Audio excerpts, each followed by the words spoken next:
Hi everyone, this is Shrikar, Department of Physics. ఇవాళ నేను discuss చేయబోయే topic optics 12th class intermediate.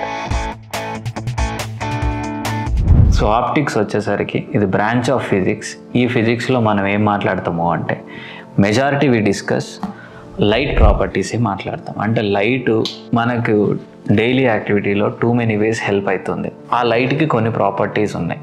దాన్ని మనం అటమిక్ స్ట్రక్చర్లో కానీ ఇంకో దగ్గర కొంతవరకు చదివినాం. Coming to this particular wing ఇక్కడ కొంచెం డీటెయిల్డ్గా చదువుతాం. సో ఇక్కడ లైట్ ప్రాపర్టీస్ చదవడమే ఆప్టిక్స్. సో ఈ ఆప్టిక్స్ని రెండు రకాలుగా డివైడ్ చేసినాం. ఒకటేమో రే ఆప్టిక్స్ అన్నాం, ఇంకోటేమో వేవ్ ఆప్టిక్స్ అన్నాం. రే ఆప్టిక్స్ అంటే ఏంటి అంటే ఇక్కడ లైట్ ఇంటరాక్ట్ అవుతున్న ఏ మెటీరియల్ అయినా, ఎనీ ఆబ్స్ట్రాక్ట్ అయినా దాని సైజ్ అండ్ డైమెన్షన్స్ అనేవి లైట్ వేవ్ లెంత్ కంటే చాలా ఎక్కువ, పెద్దవి.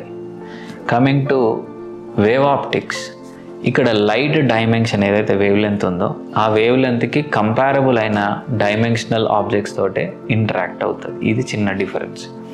Coming to light, so light అనేది ఒక వేవ్ కిందనే ఎప్పుడు డిజైన్ చేసినాం మనం. సో లైట్ వేవ్ కింద డిజైన్ చేస్తే మీరు ఎప్పుడు లేజర్ లైట్ ఆన్ చేసి చూసినా అది ఒక స్ట్రైట్ లైన్లోనే పోతుంది, ఒక లైన్లో, ఒక రేలా. సో ఇక్కడ మనం ఆప్టిక్స్ని ఈజీ చేసుకోవడానికి ఈ లైట్ని ఒక రే కింద కన్సిడర్ చేస్తాం. First thing, primary thing. So అదొక రేలా ఉంటుంది. So instead of wave I'm representing it as a ray, అంటే ఒక స్ట్రైట్ లైన్. దాన్నే రెక్టిలీనియర్ ప్రొపగేషన్ అని అంటాం. నెక్స్ట్ ఇక్కడ ఇలాంటి రేస్ ఆఫ్ లైట్ అన్నిటిని కలిపేసి ఏమంటాం అంటే బీమ్ అంటాం. దాని పేరు beam. Next coming to the point, ఈ రే ఆప్టిక్స్ని రెండు విధాలుగా డిస్కస్ చేస్తాం. ఒకటి రిఫ్లెక్షన్ అని డిస్కస్ చేస్తాం, ఇంకోటి రిఫ్రాక్షన్ అని డిస్కస్ చేస్తాం. అసలు రిఫ్లెక్షన్ అంటే ఏంటిది అంటే లైట్ రే వచ్చి ఒక దానికి తగిలినాక మళ్ళీ వెనక్కి రావడం రిఫ్లెక్షన్. సెకండ్, రిఫ్రాక్షన్ అంటే ఏంటిదంటే లైట్ తగిలిన తర్వాత అది దీంట్లోకి వెళ్ళి బయటికి వెళ్తుందంటే ఇక్కడ ఉన్నప్పుడు దీన్ని తాకక ముందు, అంటే దీని లోపలికి వెళ్ళక ముందు ఉండే ప్రాపర్టీస్, దీనిలోకి వచ్చినాక ప్రాపర్టీస్ రెండు డిఫరెంట్గా ఉంటాయి. దాన్ని రిఫ్రాక్షన్ అంటారు. సో దీని అప్లికేషన్స్ మాట్లాడటమే రే ఆప్టిక్స్. ఇక్కడ వచ్చేసరికి రిఫ్లెక్షన్ను రెండు రకాలుగా డిజైన్ చేసిన. ఒకటేమో ఐడియల్ రిఫ్లెక్షన్, ఇంకోటేమో డిఫ్యూజ్. ఐడియల్ అంటే ఏంటిది అంటే లైట్ రే ఎంత యాంగిల్తో వస్తుందో అంత యాంగిల్తో బయటికి వెళ్ళిపోతుంది, అది ideal case. Non ideal case అంటే అది ఆబ్జెక్ట్ మీద పడ్డాక డిఫరెంట్ యాంగిల్స్ తోటి డైరెక్ట్గా వెళ్ళిపోతుంది. సో డిఫరెంట్ యాంగిల్స్ తోటి వెళ్తుంది కాబట్టి డిఫ్యూజ్డ్ రిఫ్లెక్షన్ అంటాం. ఇప్పుడు మనకు ఆబ్జెక్ట్ కనబడుతుందన్నా, ఇమేజ్ కనబడుతుందన్నా, దాన్ని మనం చూడగలుగుతున్నామంటే దాని మీద లైట్ పడి మన కన్నుకు రీచ్ అవుతుంది, రెటీనాకి.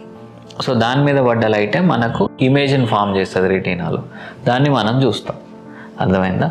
సో అంటే లైట్ ఎంత ఎక్కువ పడితే అంత మంచిగా కనబడుతుంది. సో ఇక్కడ ఒకవేళ ఆబ్జెక్ట్ నుంచి లైట్ ఒకటే ఐడియల్ కండిషన్లో పడుతుంది అనుకుంటే మొత్తం ఆబ్జెక్ట్ లైట్ మన కన్నుకు రీచ్ అవ్వదు, కొంచెమే రీచ్ అవుతుంది.